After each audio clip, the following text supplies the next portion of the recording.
Praise the Lord.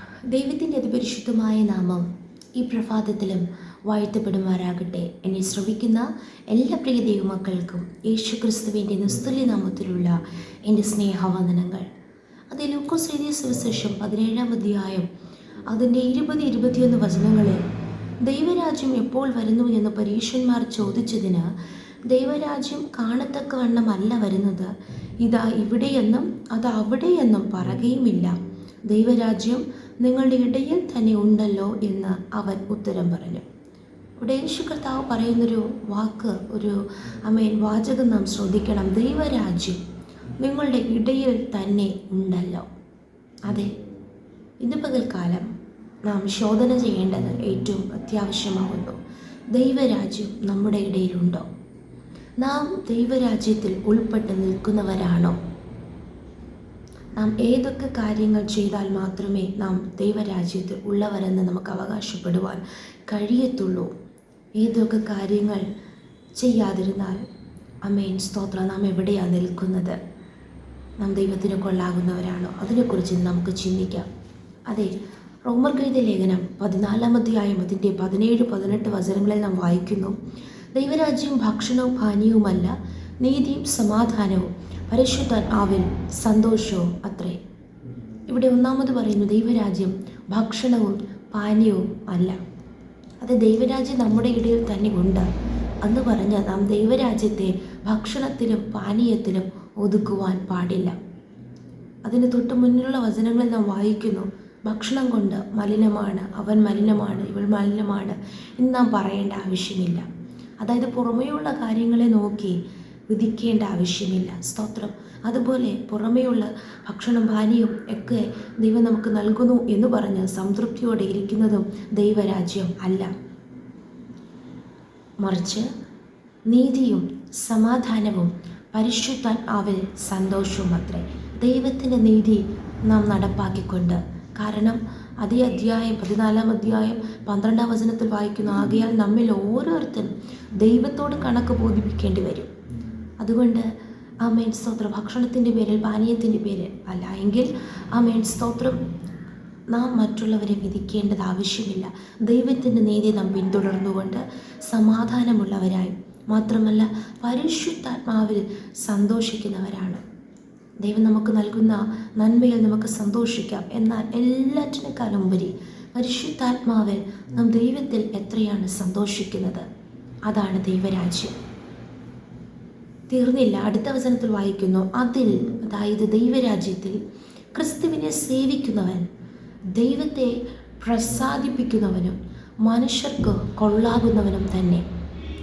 ദൈവരാജ്യത്തിൽ നിൽക്കുന്നു എന്ന് പറയുന്നവൻ ക്രിസ്തുവിനെ സേവിക്കും. അതേ, മത്തായിയുടെ സുവിശേഷത്തിൽ യേശു കർത്താവ് പറയുന്നു, 6-ാം അധ്യായത്തിൽ ദൈവത്തെയും മാമോനെയും സേവിപ്പാൻ ആർക്കും കഴിയത്തില്ല. അതിൻ്റെ അടുത്ത ഭാഗത്ത് പറയുന്നു, സ്തോത്രം, ഭൂമിയിൽ എന്ത് തിന്നും, എന്ത് ഒടുക്കും, അതിനെക്കുറിച്ച് നാം വിചാരപ്പെടുന്നു എങ്കിൽ നാം അതിനെയാണ് സേവിക്കുന്നത്. എന്നാൽ അതേ അധ്യായ അവസാന ഭാഗത്ത് മുൻപേ അവൻ്റെ രാജ്യവും നീതിയും അന്വേഷിപ്പിൻ, അതാണോ നാം സേവിക്കുന്നത്? അതെ, ഭക്ഷണവും പാനീയവുമല്ല, ഭൂമിയിലുള്ള അനുഗ്രഹങ്ങൾ മാത്രമല്ല. ഇവിടെ നാം വായിക്കുന്നു, ക്രിസ്തുവിനെ നാം സേവിക്കുന്നു എങ്കിൽ അങ്ങനെയുള്ളവർ ദൈവത്തെ പ്രസാദിപ്പിക്കും. മനുഷ്യരെ പ്രസാദിപ്പിച്ചുകൊണ്ടാണോ നാം ഏതെങ്കിലും വാക്കുകൾ സംസാരിക്കുകയോ പറയുകയോ പ്രവർത്തിക്കുകയോ? അത് ശുശ്രൂഷ മേഖലകളിലാണെങ്കിലും മറ്റു രീതിയിലാണെങ്കിലും മനുഷ്യരെയാണോ നാം പ്രസാദിപ്പിക്കുന്നതെങ്കിൽ നിശ്ചയമായി ഒരിക്കലും നാം ദൈവരാജ്യത്തിൽ ഉൾപ്പെട്ട് നിൽക്കുന്നവരല്ല, ദൈവാത്മാവിന് നാം കീഴടങ്ങുന്നവരല്ല. മാത്രമല്ല, ദൈവത്തെ പ്രസാദിപ്പിക്കുന്നവനും മനുഷ്യർക്ക് കൊള്ളാകുന്നവനും തന്നെ. അതെ, മനുഷ്യർക്ക് നാം കൊള്ളാകുന്നവരായി തീരണം, ദൈവത്തിന് മാത്രമല്ല. എന്നാൽ മനുഷ്യർക്ക് എങ്ങനെയാണ് കൊള്ളാകുന്നവരായി തീരേണ്ടത്? ദൈവത്തെ പ്രസാദിപ്പിച്ചുകൊണ്ട് മനുഷ്യർക്ക് കൊള്ളാകുന്നവരായി തീരണം. എങ്കിൽ മാത്രമേ നാം ദൈവരാജ്യത്തിൽ ഉൾപ്പെട്ട് നിൽക്കുന്നുവെന്ന് പറയുവാൻ കഴിയത്തുള്ളൂ. ഒരു വചനം കൂടി നമുക്ക് വായിക്കാം. അതെ, മത്തായിയുടെ സുവിശേഷം 21-ാം അധ്യായം അതിൻ്റെ 43-ാം വചനം, അതുകൊണ്ട് ദൈവരാജ്യം നിങ്ങളുടെ പക്കൽ നിന്നെടുത്ത് അതിൻ്റെ ഫലം കൊടുക്കുന്ന ജാതിക്ക് കൊടുക്കുമെന്ന് ഞാൻ നിങ്ങളോട് പറയുന്നു. ഇവിടെ യേശു കർത്താവ് എന്ന് പറയുന്നത് അതേ ഒരു ഉപമയെക്കുറിച്ച് നമുക്ക് കാണുവാൻ കഴിയും. അവിടെ 34-ാം വചനത്തിൽ ഫലകാലം സമീപിച്ചപ്പോൾ തനിക്കുള്ള അനുഭവം വാങ്ങേണ്ടതിന് അവൻ ദാസന്മാരെ കുടിയന്മാരുടെ അടുക്കൽ അയച്ചു. കർത്താവ് നമ്മെ തിരഞ്ഞെടുത്തത് ഫലം കായ്ക്കേണ്ടതിനാകും. നമുക്ക് എല്ലാവർക്കും അറിയാവുന്ന ഭാഗമാണ്. എന്നാൽ നാം ഫലം കായ്ച്ചില്ല എങ്കിൽ നാം ദൈവരാജ്യത്തിൽ ഉൾപ്പെട്ട് നിൽക്കുന്നവരല്ല, നാം ദൈവരാജ്യത്തിലല്ല.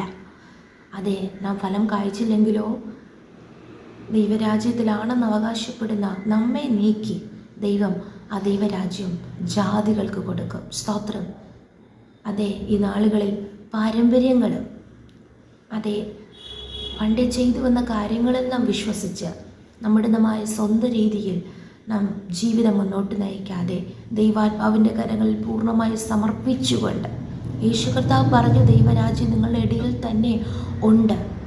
അതെ, പക്ഷേ ദൈവരാജ്യം നമ്മെ വിട്ട് നീങ്ങാതിരിക്കേണ്ടതിന് ഫലം കായ്ക്കുന്നവരായി പുറമെയുള്ള ഭക്ഷണം, പാനീയം, പുറമെയുള്ള കാര്യങ്ങളെ നോക്കാതെ അതൊക്കെ കർത്താവ് നമുക്ക് നൽകും. അതിലുപരിയായി ദൈവത്തിൻ്റെ നീതി നാം നടപ്പാക്കിക്കൊണ്ട് ദൈവത്തിൻ്റെ സമാധാനമുള്ളവരായി പരിശുദ്ധാത്മാവിൽ സന്തോഷിച്ചുകൊണ്ട് അതേ ക്രിസ്തുവിനെ സേവിച്ച് ദൈവത്തെ പ്രസാദിപ്പിച്ച് മനുഷ്യർക്ക് കൊള്ളാകുന്നവരായി തീരുവാൻ കർത്താവ് നമ്മേവരെയും സഹായിക്കുമാറാകട്ടെ. എങ്കിൽ മാത്രമേ നാം ദൈവരാജ്യത്തിലാണെന്ന് പറയാനും അവസാനം നമ്മുടെ മരണമായിരുന്നാലും കർത്താവിൻ്റെ വരവായിരുന്നാലും ആ സ്വർഗരാജ്യത്തിൽ പ്രവേശിപ്പാൻ കഴിയത്തുള്ളൂ. അതേ, കർത്താവ് നമ്മേവരെയും സ്നേഹിക്കുന്നു.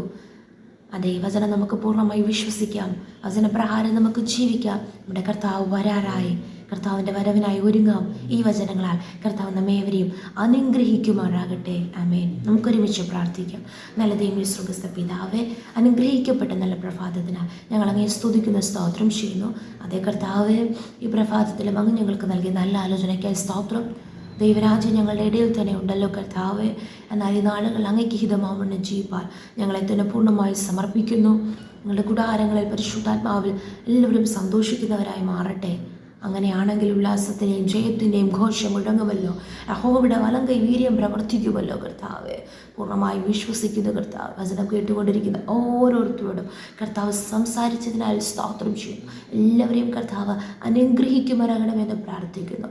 കർത്താവ് എല്ലാവരും ദൈവരാജ്യത്തിൽ കർത്താവെ സ്തോത്രം തന്നെ ഉറച്ചു നിന്നുകൊണ്ട് കർത്താവ് ഒരുക്കിയിരിക്കുന്ന സ്വർഗരാജ്യം അവകാശമാക്കുവാൻ കർത്താവ് സഹായിക്കണമേ എന്ന് പ്രാർത്ഥിക്കുന്നു. സമ്പൂർണ്ണമായ ഘടകരങ്ങൾ താഴ്ത്തുന്നു. പ്രാർത്ഥന കേട്ടതിനാൽ സ്തോത്രം. യേശുവിൻ്റെ അധികാരമുള്ള നാമത്തിൽ പ്രാർത്ഥന കേൾക്കണം സ്വർഗ്ഗസ്ഥ നല്ല പിതാവേ. ആമേൻ, ആമേൻ, ആമേൻ. May God bless you all.